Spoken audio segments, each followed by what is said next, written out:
Hello YouTubers, in the last episode I competed at the British Rowing Trials 2022 November edition, and if you watched that episode you would have seen that I was disappointed with the result in the 5,000 metre time trial on the water in Yambo number 5, where I came 19th. So the training going forward is going to be making up the difference between 19th and first place, which was just over a minute, and there's plenty of things I can do to make up that about a minute.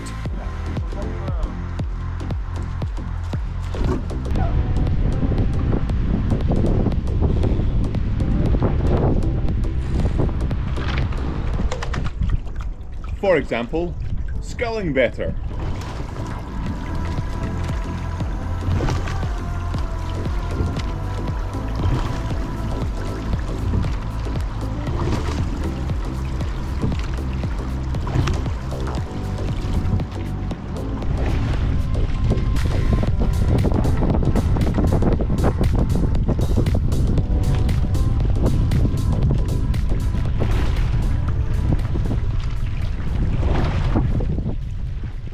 In the previous episode I mentioned that I'm struggling to find the reasons why sometimes I can go fast, other times not so fast. Well, training over the past couple of weeks, talking to my coach, doing some research, watching footage of myself and other people that go really fast in the single, we've come up with different things that I can do to make sure I can get faster and faster and make up at least part of that minute at the next trials in February.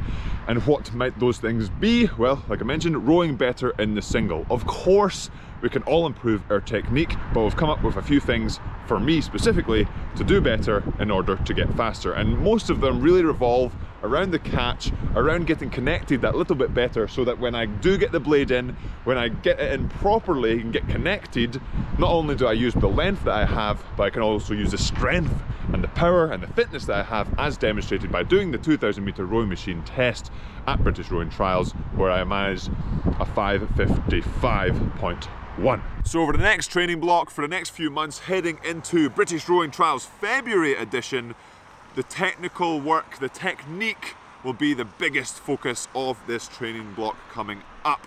And that's not anything new to the Yam Squad. Obviously I've said before that my technique has been my weakness. My technique isn't, I wouldn't say it's bad, but it definitely, and it's obviously everyone can improve on their technique, but I really have to work on my technique.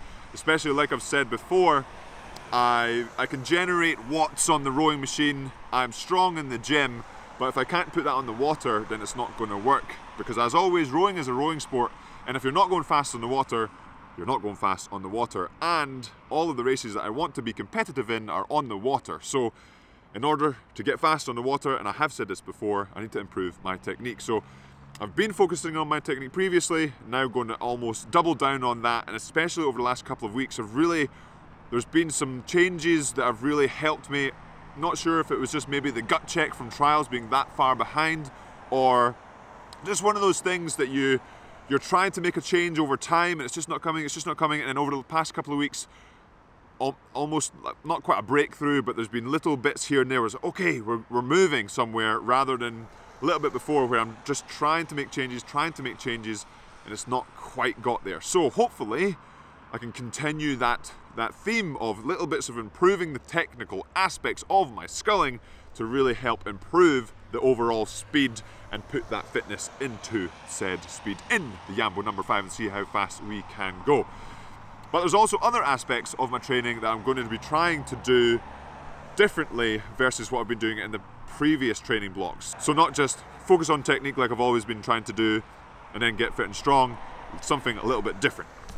It gets dark so fast up here in the north of Scotland. But what am I doing differently training wise, both to help me improve that technique, that is going to be the big focus, and obviously I still want to get fitter and still want to get stronger. Well, there's a massive change that's been happening over the past couple of weeks off of the water to help on the water, and that's changing one of the modalities that I am training with, especially in this next training block. So generally the training that I've been doing is on the water, so in the Yambo number 5 or different boats. We off the water do a lot of strength training, and generally we'll use a bike, whether it's static or on the road, and we'll also try and use the C2, the rowing machine. So now, going forward, the C2, or the rowing machine training, is going to completely change. Not so much the program-wise, the program is pretty much exactly the same, just building through and building up through the training block, but the actual modality, the machine, I will no longer be using the C2 in my, especially on the longer ergs, the steady stuff, I will be using an RP3, a dynamic rowing machine rather than the static machine.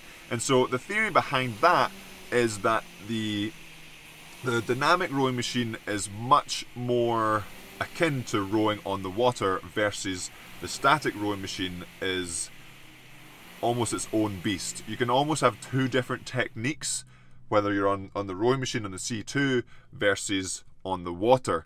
And when you spend so much time on the static C2, that technique can sort of move into the water technique. So really trying to make sure that all of the strokes, or at least a lot closer to all of the strokes that I'm taking, are closer to strokes that I want to take. Not saying that you can't do that on the C2, but it's a lot easier on the dynamic RP3 because it's the way it moves and the way it positions and the way you have to move the machine well is a lot closer to what you have to do on the water. So pretty much, I don't think I'll be testing on the RP3, but that's up for debate a little bit. But definitely, pretty much every single one of my slow, steady miles on the program will be on the RP3, on the dynamic machine versus the static machine, which it doesn't really sound like a big change, but in a program that I've been doing very consistently over time, changing a whole modality is a massive, massive difference versus what I've done before. So really excited to see what that can do for me going forward in this training block versus previous ones. And it'll be interesting to see in the future, I'll let you guys know if I have felt a difference sort of pushing the C2 to one side. So still spending a lot of time training with a big focus on getting as fast as I can on the water, because that is the ultimate goal, to get as fast as I can on the water. So that will be it for today's episode of yamsquad. Hopefully you enjoyed it. Let me know in the comments below if you have any other ideas that I could incorporate into this next training block. It feels like a little bit fresher, a little bit of variation, because remember, variation is one of the keys to motivation. Changing things up a little bit, but also not just throwing everything out the window just because I was further back than I anticipated. Trying to increase my fitness, trying to increase my technical ability, my strength, everything like that. Just week in, week out, and I've said this before, the idea is to get better every week, every month, every year, rather than just trying to really force changes really quickly. And if you did enjoy this episode, hit that like button, subscribe if you haven't already, especially to stay tuned for the next episode, where we are racing up here in the north of Scotland in Inverness. I'll be in the double with Jack and then the single against Jack, so that'll be an interesting sort of dynamic. Looking forward to that. Looking forward to the whole training block coming up.